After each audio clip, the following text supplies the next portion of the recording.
Mali ata na nagbalik tayo dito sa Sapiro. Baka pagkatapos ni Hagorn sa Lireo, ito naman ang isunod niya. May ipapayo ka ba? Wala nang iba pang makakatalo kay Hagorn. Kaya mas mabuti siguro kung magbabalik loob ka sa kanya. Kahit ipasya pa niya na, alipinin ka o parusahan ka, ang mahalaga ay buhay ka, Pirena. Saka na lamang natin isipin kung paano ka makakabangon muli. Nagpapasya ako kapag mamalas ko kung paano parurusahan ni Hagorn ng Lireo. Igapos mo si Mira, nang sa ganun ay hindi siya makawala dito. Ayokong sa pagbabalik ko ay malalaman ko na natakasan ka niya. Babalik ka ng Lireo? Upang magmanman.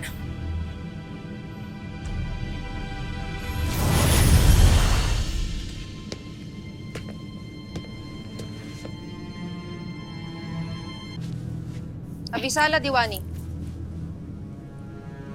Ano ginagawa ko rito? Ba't ako nakagapos? Ano ibig sabihin nito? Pakawalan mo ako! Huwag nang matigas ang iyong ulo, Mira. Para din ito sa iyong ikakabuti. Gurna, nagsimula na ang pagkubkob ni Hagorn sa palasyo.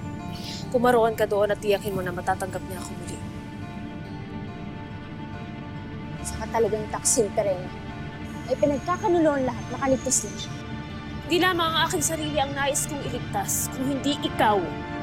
Kaya tumahimik ka na lamang. Hindi ka magsisisi sa iyong pasya, Pirena. Titiyakin ko na gagawin ko ang lahat upang tanggapin ka muli ng iyong ama.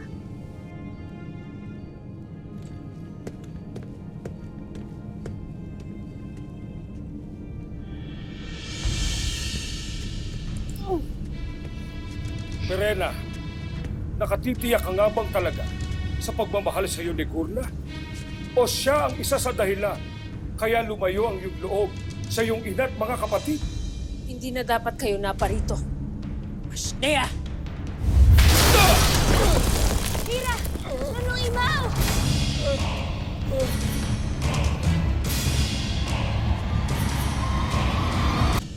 Wala na ba talagang kabutihan na titira dyan sa loob mo, Pirena? Na kahit sinunong imaw, sasaktan mo? Ashley, hindi dapat kayo nananakit ng mga nilalang na gaya ni Lolo. Na tunay na naghahangad lang ng ikabubuti ninyo. Lalo't panahon na upang malaman mo kung sino ba talaga ang tunay na nagmamahal sa iyo. Walang tunay na nagmamahal sa akin kundi ang aking sarili.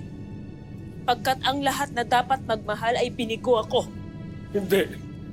Nagkakamali ka, Pirena, sa pagdadais kong malaman kung bakit hanggang ngayon ay tinitis mo ang iyong mga kadugo. Sinilip ko ang iyong nakaraan at meron akong nakita.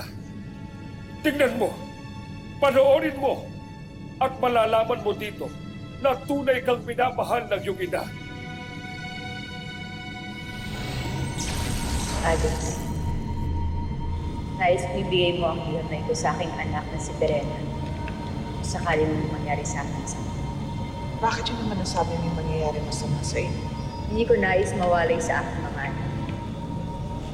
Pero ipangako mo sa akin, ibibigay mo ang bilang na ito sa kanya. Masusundin ang Reyna. Isinulat ito ni Reyna Minea para kay Sangre Pirena upang mabasa niya ito sa sandaling mamaya-pa na siya. Pinangako ko na ipagkakaloob ko to kay Sangre Pirena. Mapanganib sa Hatoria. Ako na lamang ang magdadala nito sa kanya. Magtiwala ka sa akin. Nangangako ko na ibibigay ko ito sa aking alaga.